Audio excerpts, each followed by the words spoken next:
এই ফুচকার ইংরেজিটা কি রে? ফুচকার ইংরেজি? আচ্ছা দাঁড়ান ভাই, আমি আপনাকে বুঝিয়ে বলি। আমাদের ইংরেজি ভাষায় না দুটো স্কিল আছে, একটা হচ্ছে মাইক্রো স্কিল আর একটা হচ্ছে ম্যাক্রো স্কিল। তো ম্যাক্রো স্কিল হলো বেসিক্যালি একটা বড় স্কিল, যেমন রিডিং, স্পিকিং, এবং যা অনেকগুলো মাইক্রো স্কিলের সমন্বয়ে গঠিত, যেমন ফনিক্স, গ্রামার, ভোকাবুলারি ইত্যাদি।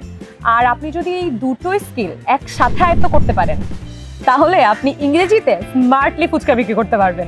ভাবুন তো, আপনার সন্তান গেমিফিকেশন, স্মার্ট কার্ডের মাধ্যমে এই সব কিছু শিখে যাচ্ছে এবং স্টোরি টেইলিং, ডিবেটের মাধ্যমে তার ইংরেজি শব্দভাণ্ডার অনেক বেশি সমৃদ্ধ হচ্ছে এবং ল্যাঙ্গুয়েজ ক্লাবের মাধ্যমে তার ওভারঅল ডেভেলপমেন্ট হচ্ছে এবং এই সব কিছু হচ্ছে ইংরেজি ভাষায়। আর এই ক্লাসগুলো নিচ্ছে দেশেরা ইংলিশ মিডিয়ামের শিক্ষকেরা, যার মাধ্যমে আপনার সন্তানের দুটি উপকার হচ্ছে।